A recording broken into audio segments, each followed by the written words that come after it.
So today we will understand the concept of economics. What is economics? Before going into the depth of the concepts of economics, we have to understand what is the meaning of economics first. So as you see in this uh, class today, we will first see the basic concepts like what is scarcity, opportunity cost, what is supply of demand, what is microeconomics, what is macroeconomics, and what are the three basic questions in economics, like what to produce, how to produce, and for whom to produce. Economic systems, like types of economic systems, their characteristics, the international economics, like local markets, and at the end, we will learn the conclusion. So, what is the definition of economics?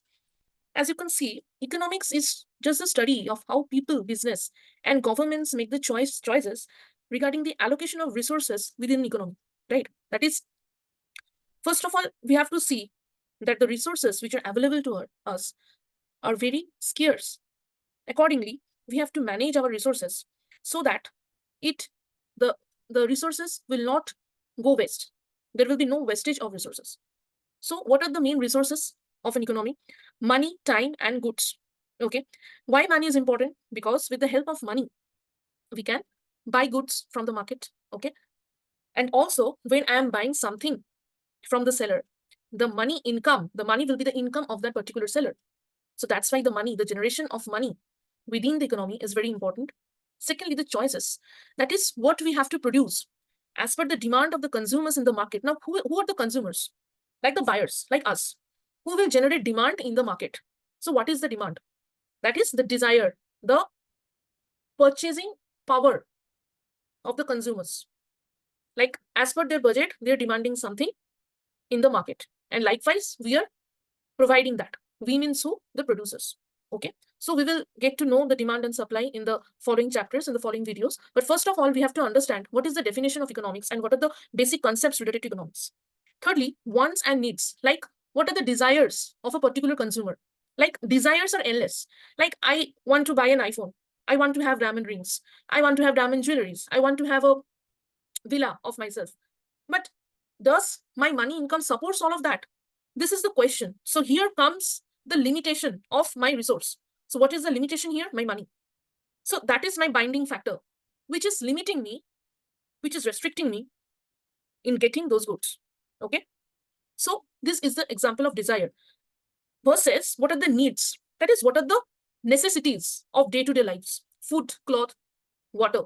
These three things are my necessities. So like it is there that what are the basic necessities of life that are known as needs. So we have to understand the difference between the wants and needs. So the question is, what is the importance? Why we should study economics? What is its importance? Because studying economics will not only help us in analyzing how we should manage our resources or distribute our resources in an effective manner so that the economics teaches us how to make smart choices when the resources are limited. For example, in India, there are India produces two goods. I'm just taking an example. One is war goods and one is consumer goods. This I often use as an example to my students. So what are the consumer goods here? Butter. What war goods? Guns. Now we have to see that what is the ultimate requirement today, whether we have to produce butter for my economy or whether I have to supply guns to my economy. Okay. Now, in generally, we will produce butter because that is my consumer goods. On the other hand, suppose if any war comes, we have to fight with an economy. At that time, it is much important to us to produce guns to what can I say, to protect our economy. We have to fight back. So there are limitations in our resources. With the help of our available resources, we can produce guns or we can produce butter. So we have to make the choice. Okay.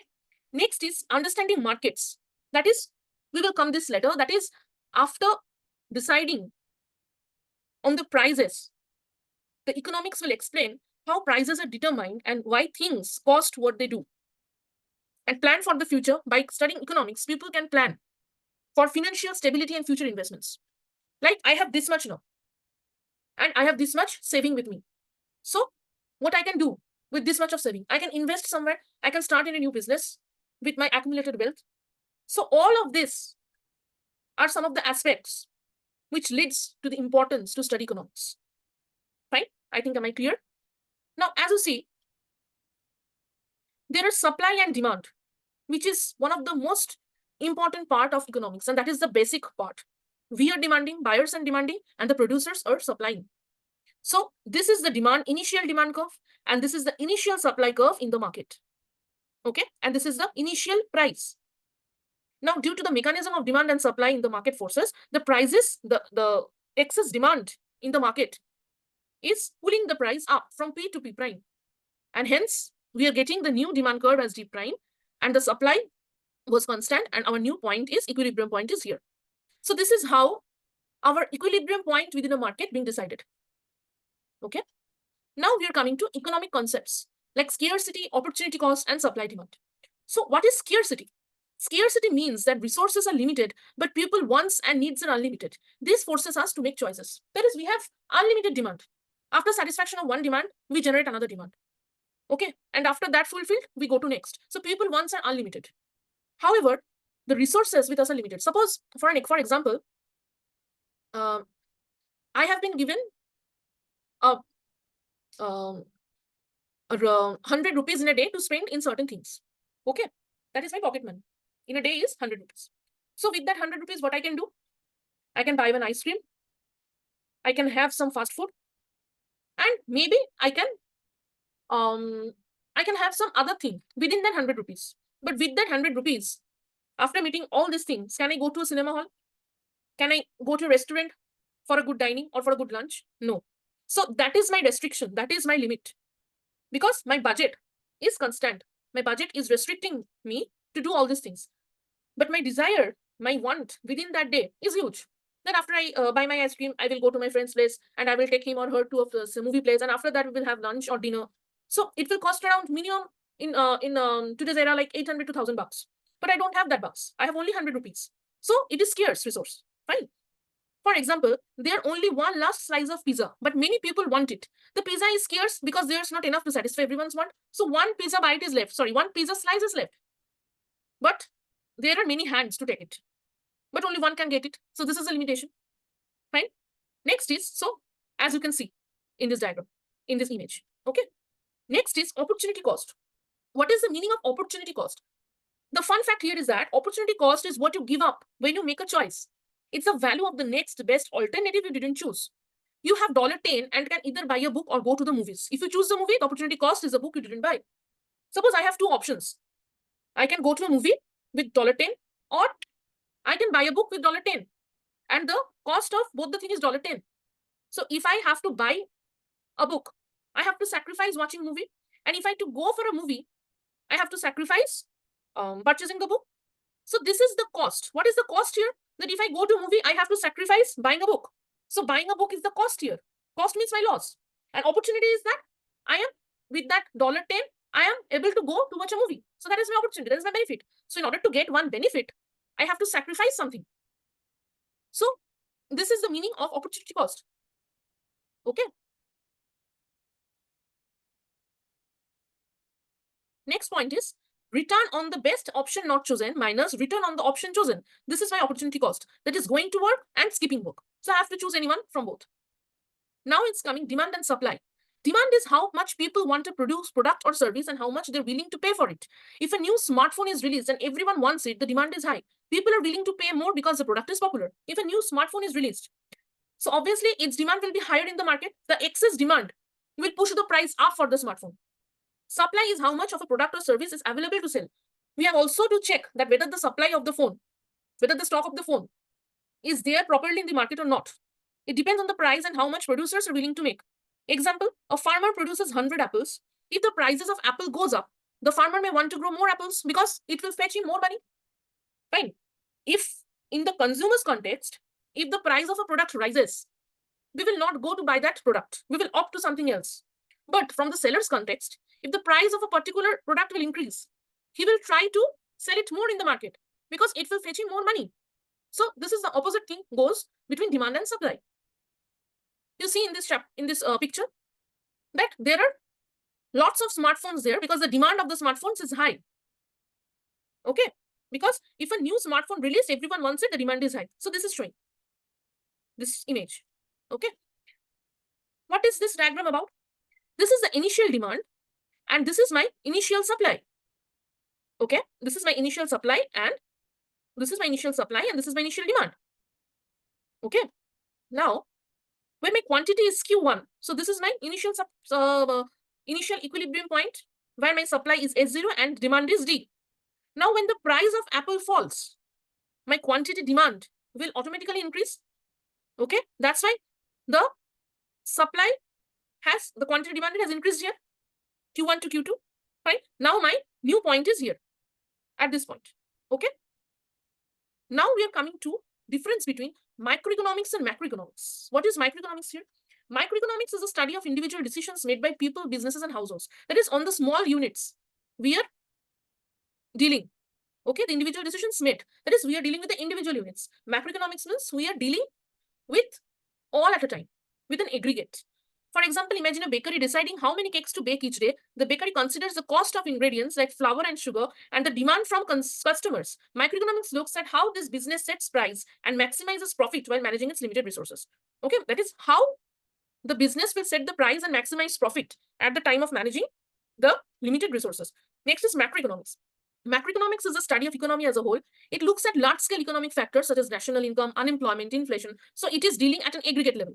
When a government looks at the country's overall unemployment rate and decides to create more jobs by investing in infrastructure projects, it's using macroeconomics to influence the entire economy. So in order to influence the entire economy, the government is taking decisions on an aggregate level. So this is macroeconomics. Now, the most important, one of the important part in this chapter is the three basic questions of economics: what to produce, how to produce, and for whom to produce. So depending on the demand of the customers, the producers have to decide that what they will produce, like whether they will produce more food or whether they will produce more technology or whether they will produce more other products. For example, should a farmer grow wheat or vegetables? They have to decide what is the demand currently in the market. Now, how to produce? The factors of production, that is with the help of which they will produce the goods and services, like whether the particular producer will use more workers to produce a good or more technology, so that the producer have to make a decision. And for whom to produce? So should a company make luxury cars for wealthy customers or affordable cars for everyone? So should the company will go to the niche market or it will produce cars for all, affordable rate, so that all the people from mediocre level to the high income earners can purchase the car? So this we have to decide. The economy have to decide. Now there is coming types of economic systems: traditional economy, command economy, market economy, mixed economy. Traditional economy, an economy based on customs, traditions, and historical practices. Economic decisions are often passed down from generation to generation. For example, in rural areas, people may farm or hunt in the same ways their ancestors did, trading goods without money. So this is a traditional economy, whatever rural areas people follows. Okay. Command economy means planned economy. Like the government controls, the government takes all the decisions in this economy. For example, in North Korea, the government makes most of the decisions, such as setting prices and deciding what goods should be available. Next is market economy, capitalism. That is, it is entirely based on the individuals and the business in a free market, where supply and demand determine prices, production, and distribution. In the US, companies decide what to produce based on consumers. So it is depending totally in their hand on the individual decisions. Mixed economy is both government and free market principles. Okay, the economy is a combination of both government control and free market principles. So the government intervene in certain areas, and the private and the individual units interfere in certain areas. So these are some of the pictures of the economics. This is traditional economy. This is the government-based economy. This is market economy, and this is mixed economy. That is both capitalism and socialism. Next, we're coming international economics. Like now, we are setting ourselves free. We are getting a knowledge of international economics. We are not only concentrated in local markets. We are going beyond local markets. That is, we can export our commodities to other nations, to foreign nations, beyond our boundaries. Like international markets refers to the global exchange of goods and services between countries. It involves buying and selling products across national borders where businesses and governments trade with international partners. So international currency is good as compared to Indian currency. So if we export the goods and services outside, we can get good value. So we will try to establish our products. We will try to sell our products, market our products in the international or global economy, which will fetch us good money. Now, the last point, what are the importance of economics in daily life? So what is the conclusion? That is, it helps us in building rational behavior. It helps in investment decisions. It helps in economic issues. It helps in fighting economic issues. It helps in forecast and proper planning. And also it helps in analyzing what is the opportunity and what is the cost of us. So I think this introductory session will be very helpful for the students, for all of you. And we will soon go to our next class. Till then, take care. Have a nice time. Bye.